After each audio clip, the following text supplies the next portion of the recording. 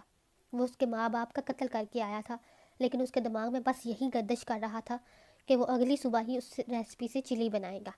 اس کے ایسے گرنے سے ایک دم بیڈ کو جھٹکا لگا اور حورین مکمل طور پر بیدار ہو گئی۔ کیا ہوا؟ وہ ایک دم اٹھ کر بیٹھی اور چہرے پہ گرتے ہوئے بال ہاتھوں سے پیچھے ہٹانے لگی۔ اس نے نیم روشن کمرے میں ادھر ادھر دیکھنا شروع کیا اور پھر پاس ہی لیٹے نظر ہاتھ پہ پڑی۔ مجھے لگا زلزلہ آیا ہے۔ ہاں آیا تھا پر چلا گیا۔ اوہ! وہ اپنے ہونٹوں کو چھوٹا سا زیرو بنا کر کہنے لگی۔ کیا تیز تھا؟ ہاں بہت تیز۔ حورین نے اپنی آنکھیں پھیلا لی۔ دوبارہ تو نہیں آئے گا؟ آ بھی سکتا ہے، آفٹر شاکس۔ ہاتھ اس کی حالت سے بہت محظوظ ہو رہا تھا۔ اپنی سی میں حورین نے محسوس بھی نہیں کیا تھا کہ وہ اس کے کتنا قریب آ گیا ہے۔ ہاتھ نے اس کے فرار کے تمام راستے بند کر دیے تھے اور اب وہ اپنے ہونٹ تار کرتی ادھر ادھر دیکھ رہی تھی۔ کیا کر رہے ہو؟ وہ اس پہ جھکنے لگا تھا۔ حورین اس سے دور ہٹتی ایک دم بیڈ پہ گر گئی اور وہ بھی مکمل طور پہ اس پہ جھک گیا۔ حورین کو لگا اس کا دل سینے سے باہر نکل آئے گا۔ یقیناً ہاتھ بھی اس کی پاگل ہوتی دھڑکنیں سن سکتا تھا۔ وہ اپنی سانس باری ہوتا محسوس کر رہی تھی۔ ان کے درمیان فقط اتنا فاصلہ تھا جتنا 2 انگلیوں کے درمیان ہوتا ہے۔ اسے اپنے اتنا قریب پا کر اس نے زور سے آنکھیں موند لی۔ ہاتھ، مجھے بھوک لگی ہے، مجھے بھوک لگی ہے۔ ہاتھ نے دوبارہ اس کا جملہ رپیٹ کیا، جس پہ حورین ایک دم آنکھیں کھول دیں۔ وہ اسے دیکھ کر مسکرا رہا تھا اور وہ سرخ ہونے لگی۔ چلی کھاؤ گی؟ وہ اس پر سے ہٹ گیا اور فوراً اپنا تجربہ کرنے کے لیے تیار کھڑا تھا۔ اس کے دور ہونے پہ حورین کو نہ جانے کیوں برا لگا تھا اور وہ حورین کے تاثرات کو دیکھ کر مسکرا پڑا تھا۔ آخر وہ اس کی طلبگار تھی۔ اگر تم بناؤ گے تو کبھی نہیں، وہ ناک سکیڑ کر کہنے لگی۔ تو ٹھیک ہے، ہم آنے والے چھوٹے چھوٹے زلزلوں کی بات کر لیتے ہیں۔ اس کی بات پہ وہ شرمندہ ہوئی، فوراً اٹھ کھڑی ہوئی اور دروازے کی طرف بھاگی۔ مجھے تو بہت بھوک لگی ہے۔ ہاتھ اب 2 سال کا ہو چکا تھا۔ اس دوران شہباز کئی بار صدف پہ ہاتھ اٹھا چکا تھا، لیکن وہ ہاتھ کی طرف سے بھی پریشان رہنے لگی۔ اس کا رویہ عام بچوں سے الگ تھا۔ وہ بہت جلدی چیزیں سمجھ جاتا تھا۔ ایک بار کی ہوئی بات کو دوبارہ اس کے سامنے دہرانے کی ضرورت نہیں ہوتی تھی۔ اس کا IQ لیول باقی ہم عمر بچوں سے کافی زیادہ تھا۔ شہباز تو اس دریافت پر بہت خوش تھا، لیکن صدف پریشان تھی کہ یہ صورتحال آگے نہ جانے کیا رخ اختیار کرنے لگی۔ وہ دونوں اس وقت ایک وسیع و عریض جگہ کے گھر کھڑے تھے۔ وہ کسی بادشاہ کا محل زیادہ معلوم ہوتا تھا۔ یہ ہمارا ہے؟ اس کی زبان لڑکھڑا رہی تھی۔ ہاں بالکل ہمارا ہے۔ میں نے کہا تھا نا کہ میں سب کچھ تمہارے قدموں میں ڈال دوں گا۔ صدف جانتی تھی یہ سب کیسے معصوم لوگوں کی جانوں سے کھیل کر بنایا گیا ہے۔ اسے وہاں رہنے کی کوئی چاہت نہیں تھی، لیکن وہ اس سے بہت خوفزدہ رہنے لگی تھی۔ ابھی بھی اس کے بدن پر شہباز کے ظلم و ستم کے نشانات موجود تھے، لیکن شہباز تو ہر چیز کو جائز سمجھنے لگا تھا۔ اسے اس کے دکھ سے کوئی غرض نہیں تھی۔ لیکن میں ہمارے اس گھر میں ہی خوش ہوں، وہ تو بہت بڑا ہے، پھر اس سب کی کیا ضرورت؟ اس کی بات پہ وہ قہر آلود نگاہوں سے صدف کو دیکھنے لگا۔ اپنے ہاتھ میں تھاما اس کا نازک ہاتھ شہباز نے اتنے زور سے دبایا کہ صدف کو لگا شاید اس کی انگلیاں ہی توڑ دے گا۔ اگر تمہاری جگہ کوئی اور عورت ہوتی تو اس سے سب کتنا خوش ہوتی، لیکن تم نے کبھی میری محبت کی قدر ہی نہیں کی۔ صدف کی آنکھوں سے تکلیف سے آنسو بہنے لگے۔ نہیں، ایسی بات نہیں ہے شہباز، میں بہت خوش ہوں۔ اس کی بات پہ وہ اپنا غصہ قابو کرنے لگا اور پھر اسے تھام کر اندر لے گیا۔ کئی ایکڑ کے لان کے بعد وہ اندرونی دروازے تک پہنچے۔ ایک وسیع اسٹریٹ پہ وہ جگہ بنائی گئی تھی۔ طاقت اور پیسے کی نمائش کرتی وہ جگہ اسے اپنے دل کے بالکل بھی قریب محسوس نہیں ہوئی، لیکن آخر اب اسے یہیں پر رہنا تھا۔ اس لیے اس جگہ سے جذباتی وابستگی جوڑنے کے لیے اس نے وہ اسٹیٹ ایجنٹ کے ساتھ مل کر خود سجانا شروع کیا۔ دیواروں پہ پینٹ کے کلر کمبینیشن سے لے کر چھوٹی سے چھوٹی چیز اس نے خود پسند کی۔ شہباز نے اسٹیٹ کا پچھلا حصہ مکمل اسے سونپ دیا تھا، فقط اس حصے میں ہی کہ پہلے گھر جیسے 20 سے زیادہ گھر سما سکتا تھا، حالانکہ وہ بھی ایک وسیع جگہ تھی اور پہلے زمانے میں کسی نواب کی جائے رہائش تھی۔ اسٹیٹ کے اگلے حصے میں شہباز کا آفس اور اس کے باڈی گارڈز کی رہائش تھی۔ اس کے علاوہ بھی کئی خاص کمرے مقاصد کے لیے استعمال کیے گئے، جبکہ کئی کمرے ابھی تک بند پڑے تھے۔ صدف کو اپنے پہلے گھر جانے کے لیے وہیں سے ہو کر گزرنا پڑتا تھا اور وہ کئی بار آوازیں سن چکی تھی، کبھی مردوں کے چیخنے کی اور کبھی لڑکیوں کی۔ وہ کم از کم 2 ہفتے میں ایک بار پرانے گھر ضرور جاتی اور سارا دن گارڈننگ کرتی۔ جو سکون اسے وہاں حاصل تھا اور کہیں نہیں ملتا تھا۔ ہاتھ کے علاوہ 2 باڈی گارڈ ہمیشہ ساتھ ہوتے جو کہ حال میں رہ کر ان پہ نظر رکھتے۔ ہاتھ اسے سب کرتے ہوئے غور سے دیکھتا اور پھر اس کی طرح کرنے کی کوشش کرتا۔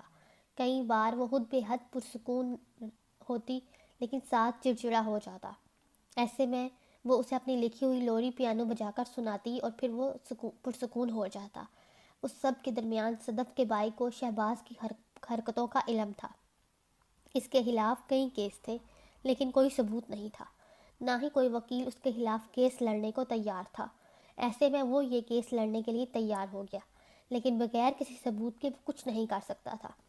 اس کے لیے اس نے صدف سے رابطہ کیا، جبکہ صدف نے اس کی مدد سے صاف انکار کر دیا۔